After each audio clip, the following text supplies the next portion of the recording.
Dzień dobry, cześć, witajcie. Mam na imię Kamila i podróżuję śladami kompozytorów.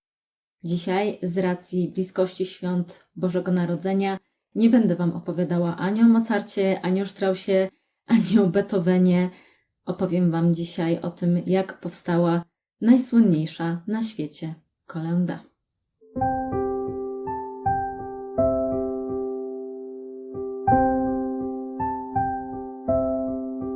Z jej powstaniem wiąże się historia dwóch osób, Franza Xaviera Grubera oraz Józefa Mora. I to właśnie sylwetki tych dwóch osób dzisiaj Wam przedstawię. No to zaczynamy.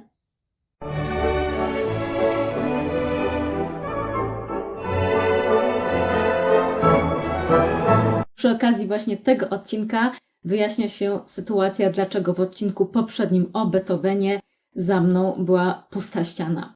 Bowiem szafka, na której do tej pory zwykle stały m.in. Yuki, przy jednej papuga i oprócz tego jakieś kubki i figurki z kompozytorami, po prostu od miesiąca na tej szafce mam już Boże Narodzenie. Zanim jeszcze zaczął się Adwent, już miałam tutaj Boże Narodzenie, nagrywałam różne wykłady, filmiki związane właśnie ze świętami, jakie mamy już lada dzień. Więc po prostu już tak musiało pozostać, żeby ciągle tych wszystkich rzeczy nie przestawiać i nie układać z powrotem, po prostu. Zaczniemy od tej postaci, która wcześniej przyszła na świat, czyli od Franza Xaviera Grubera. Urodził się on 25 listopada 1787 roku w miejscowości Hochburg-Ach. Możecie zobaczyć na mapie, gdzie ta miejscowość się znajduje.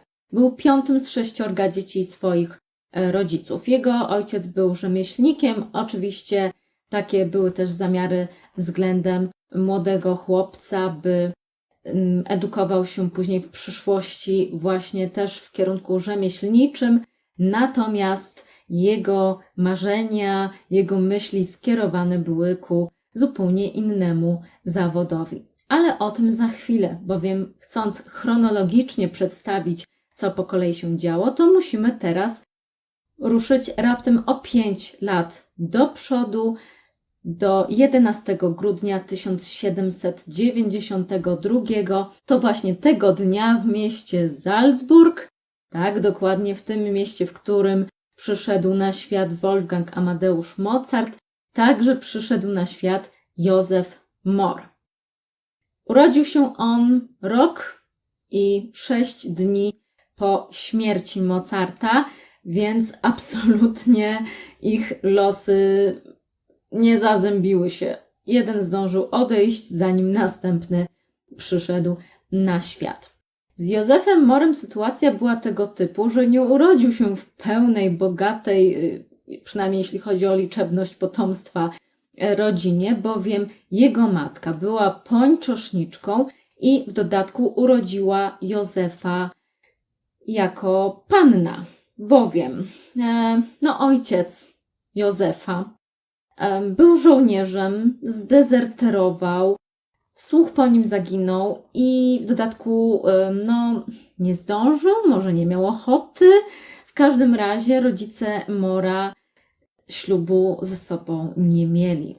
Więc trudną sytuację miała matka chłopca, bowiem nie dość, że ogólnie to było takie, powiedzmy grzeszne, tak? Określana taka sytuacja jako mocno grzeszna, to do tego wręcz to było przestępstwo.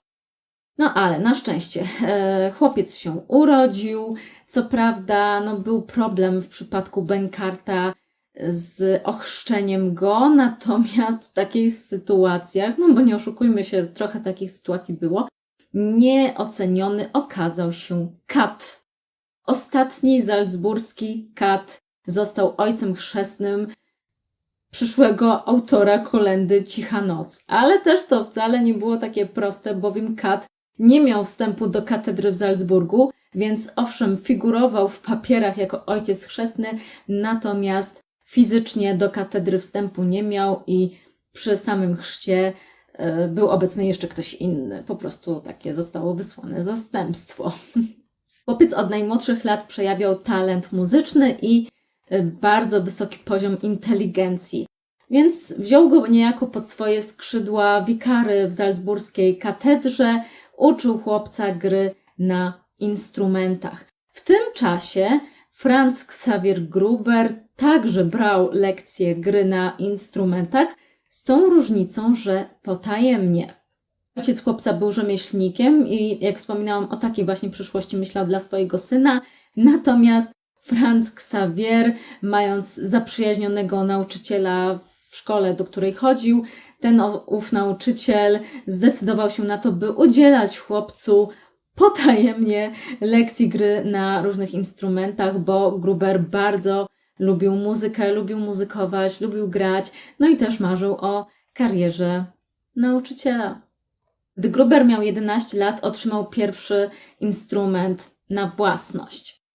Ojciec stopniowo zaczął przekonywać się do takiej ścieżki zawodowej swojego 5.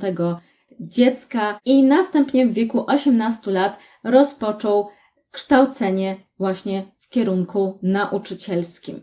Kunszt muzyczny zdobywał u organisty kościelnego w Burghausen po drugiej stronie rzeki Salzach na terenie Bawarii, a później także kształcił się w kolegium nauczycielskim i oczywiście zdobył dyplom nauczyciela. W 1807 roku 20-letni Franz Xaver Gruber zdobył swoją pierwszą posadę nauczyciela i organisty w Arnsdorfie.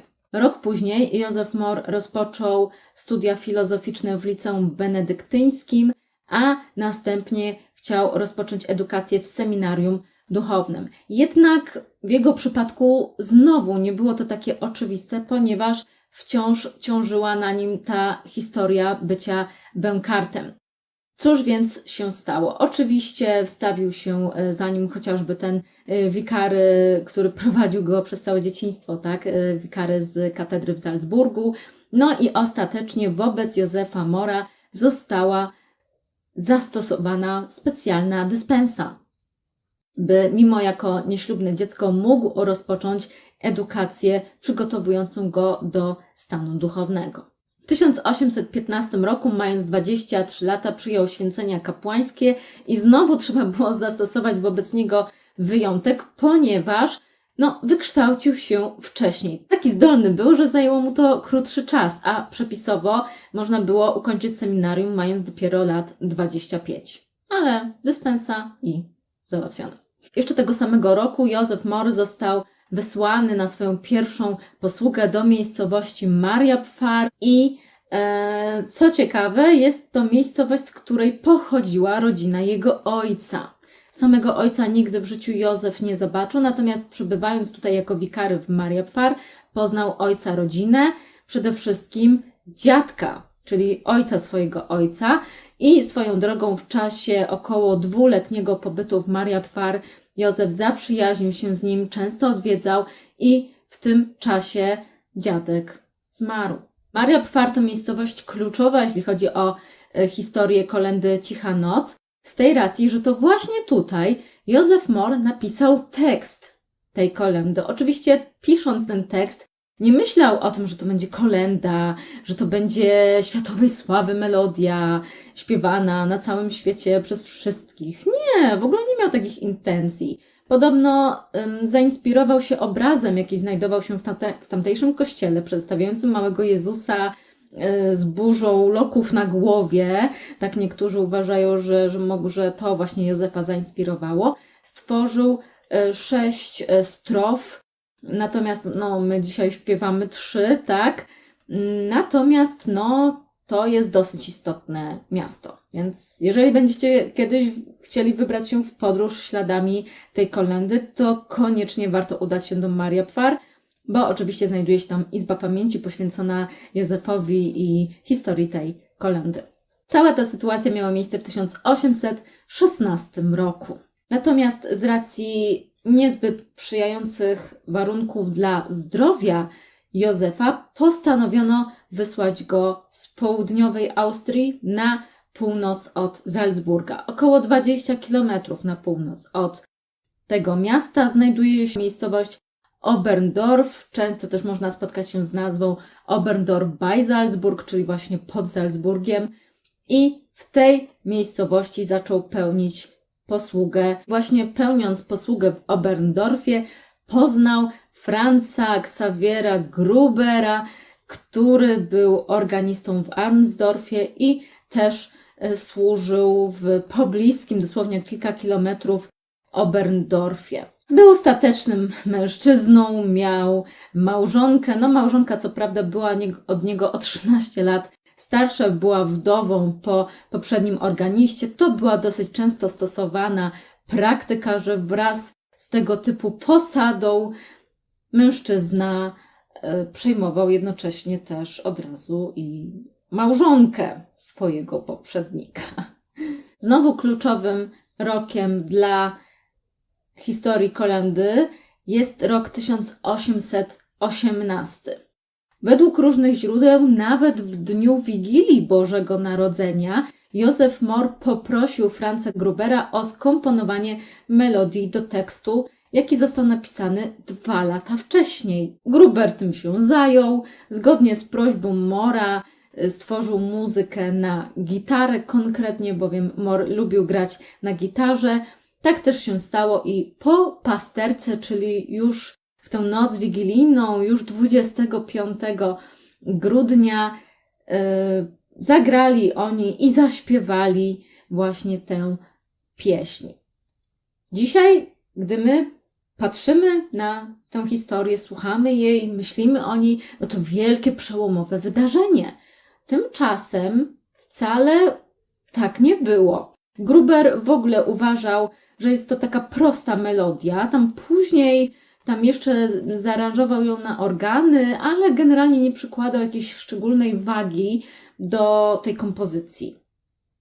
Też jakiegoś żadnego szału, jakbyśmy to powiedzieli kolokwialnie, nie było na tę pieśń. Każdy żył dalej swoim życiem.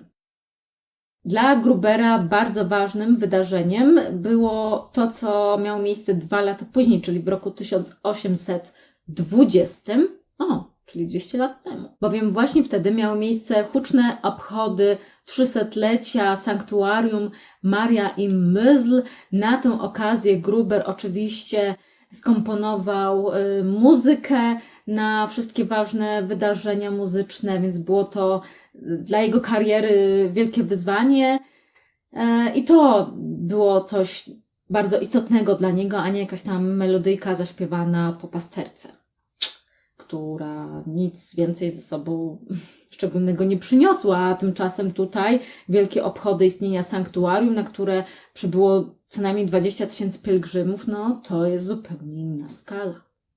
Tak naprawdę już niedługo po tej, powiedzmy, premierze kolędy Cicha Noc, bo w 1819 roku Mohr opuścił Oberndorf. Przyjaciel Franz Gruber nawet skomponował na tę okazję specjalną pieśń pożegnalną. Oni, mimo tego, że mieszkali później w różnych miejscowościach, odwiedzali się, utrzymywali ze sobą kontakt, więc ta przyjaźń przetrwała mimo różnych dalszych kolei losów każdego z nich. Józef Mohr pełnił posługę w różnych miejscowościach, zawsze był blisko ludzi, blisko wiernych, był nazywany kaznodzieją ubogich. Natomiast Gruber z kolei też troszeczkę zmieniał miejsca pobytu i też zmieniało się jego życie. Kiedy zmarła jego pierwsza małżonka w roku 1825, ożenił się po raz drugi ze swoją byłą uczennicą. Gruber okazał się bardzo płodnym artystą,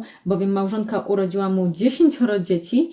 No, co prawda tylko 4 dożyła dorosłości. W roku 1835 Franz Gruber właśnie znalazł się w miejscowości Hallein i tam już żył do końca swojego długiego życia. Tam pełnił upragnioną funkcję dyrygenta chóru, organisty. Natomiast 2 lata później Józef Mohr osiadł w miejscowości Wagrain. Tam z kolei pełnił posługę, jak się okazało, już dożywotnio, bo zmarł 11 lat później, właśnie w roku 1848 na paraliż płuc.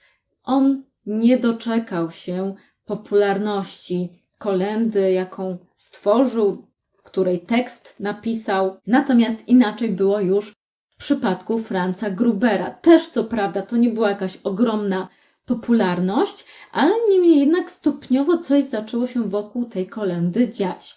W roku 1854, a więc już 6 lat po śmierci przyjaciela Józefa Mora, Gruber napisał taki specjalny dokument. Dokument ten zatytułował Autentyczny powód powstania kompozycji kolędy.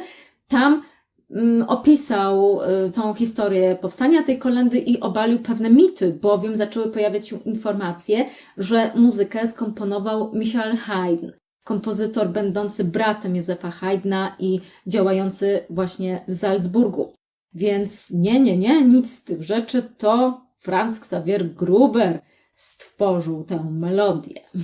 Gruber zmarł w roku 1863, w podeszłym wieku, jak sobie policzycie.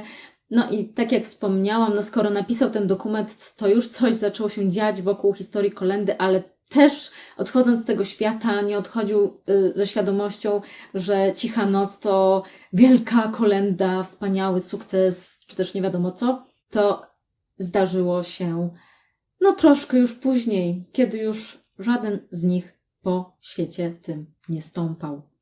Wzruszającą kartą z historii tej kolendy jest sytuacja, jaka miała miejsce w roku 1914. Dosłownie kilka miesięcy wcześniej wybuchła I wojna światowa i we Flandrii, w okopach, na froncie ciągnącym się na 50 kilometrów, żołnierze podobno zawiesili na kilka godzin broń, niektórzy wystawili nawet choinki i zaczęli śpiewać kolędy. Wybrzmiała także Cicha Noc w różnych językach i to był taki piękny symbol nadziei na zaprzestanie działań wojennych. Niestety tak się nie stało, bo jak dobrze wiemy z historii, I wojna zakończyła się dopiero w roku 1918. Z okazji zbliżających się świąt Bożego Narodzenia pragnę Wam życzyć wszystkiego najlepszego, wesołych, radosnych, ale też spokojnych i w tym roku szczególnie zdrowych świąt. Zapraszam Was oczywiście do przesłuchania w bardzo różnych aranżacjach tej kolendy, śpiewania jej podczas świąt, a jeżeli zerkniecie do opisu tego filmu, to będziecie mogli znaleźć tam bardzo ciekawe linki z punktu widzenia takiego podróżniczego. Także jest pewien bardzo ciekawy materiał, który chcę Wam polecić znanych twórców. Dajcie znać w komentarzach, czy znana Wam była historia tej kolendy, czy udało Wam się może odwiedzić te miejsce, na przykład chociażby kaplicę Cichej Nocy, która znajduje się w Oberndorfie. Tam podobno turyści śpiewają tę kolędę, więc można usłyszeć wykonania w bardzo różnych językach. Na pewno bardzo wzruszające, przecudowne doświadczenie. A ja oczywiście zachęcam Was do tego, abyście zasubskrybowali ten kanał i kliknęli dzwoneczek, a wtedy będą na bieżąco pojawiać się powiadomienia o kolejnych materiałach. Dobra, żeby nie było tak poważnie, że taka sukienka, fryzura, kamea. Wesołych świąt! Oczko się odlepiło temu reniferu.